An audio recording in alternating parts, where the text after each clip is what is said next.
اللہ اللہ اللہ۔ تاریخ الخلفاء میں ہے کہ جناب علی المرتضی کرم اللہ تعالی وجہہ الکریم خلیفہ وقت ہے، کوفہ میں آپ نے جو ہے وہ دارالخلافہ بنا دیا، اور کوفہ کی جامع مسجد کے اندر آپ منبر پر کھڑے ہو کر جمعے کا خطبہ ارشاد فرما رہے ہیں۔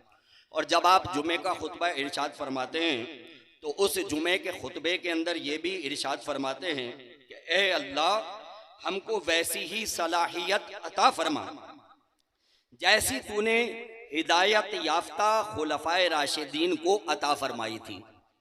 خطبے کے اندر یہ الفاظ انہوں نے ادا کیے۔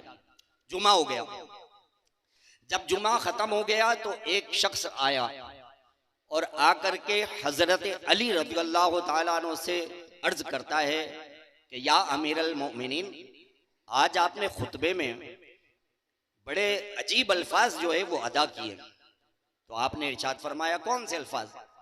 اس نے یاد دلایا کہ آپ نے خطبے کے اندر یہ ارشاد فرمایا کہ اے اللہ ہم کو ویسی ہی صلاحیت عطا فرما جیسی تو نے ہدایت یافتہ خلفائے راشدین کو عطا فرمائی تھی۔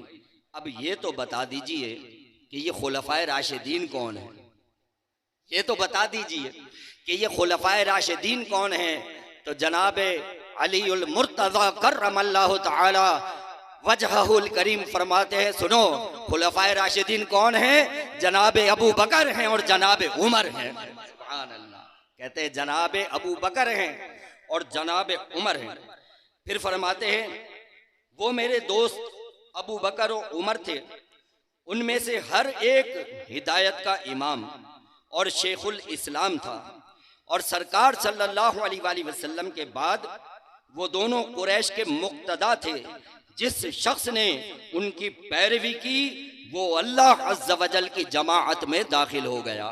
سبحان اللہ، یہ ہیں حضرت علی رضی اللہ تعالیٰ عنہ۔ اور جب جناب ابو بکر صدیق رضی اللہ تعالیٰ عنہ مسند خلافت پر بیٹھے اور آپ لوگوں سے بیعت لے رہے تھے، تو بیعت لیتے ہوئے ہر جو صحابی صاحب رائے تھے ان سے پوچھتے تھے، تو جناب علی رضی اللہ تعالیٰ عنہ جب آئے اور آپ نے ان سے پوچھا کہ اے علی تمہارا میری خلافت کے بارے میں کیا خیال ہے؟ تو جناب علی رضی اللہ تعالیٰ عنہ کیا ارشاد فرماتے ہیں؟ کہتے ہیں یا ابا بکر قدمک رسول اللہ صلی اللہ علیہ وآلہ وسلم ومن یؤخرک، اے ابو بکر تم تو وہ ہو کہ جس کو رسول اللہ صلی اللہ علیہ وآلہ وسلم نے آگے بڑھایا ہے، تو وہ کون ہے جو تم کو پیچھے کر سکے؟ لاؤ اپنا ہاتھ دو، میں نے بھی تم کو اپنا خلیفہ بنایا ہے۔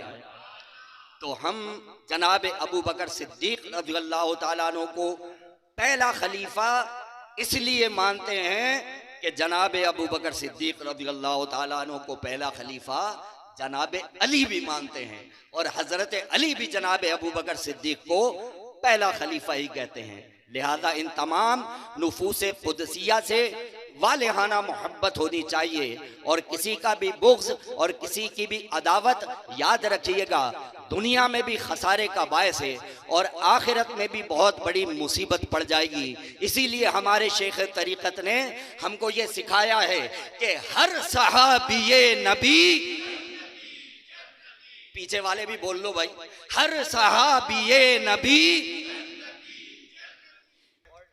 اہل سنت کا ہے بیڑا پار، اصحاب رسول نجم ہیں اور ناؤ ہے عطرت رسول اللہ کی۔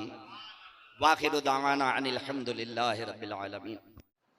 اگر آپ کو یہ ویڈیو پسند آئی ہو تو اس ویڈیو کو لائک کریں، کامنٹس کریں، شیئر کریں اور میرے اس چینل کو سبسکرائب کریں۔ جزاک اللہ خیرہ۔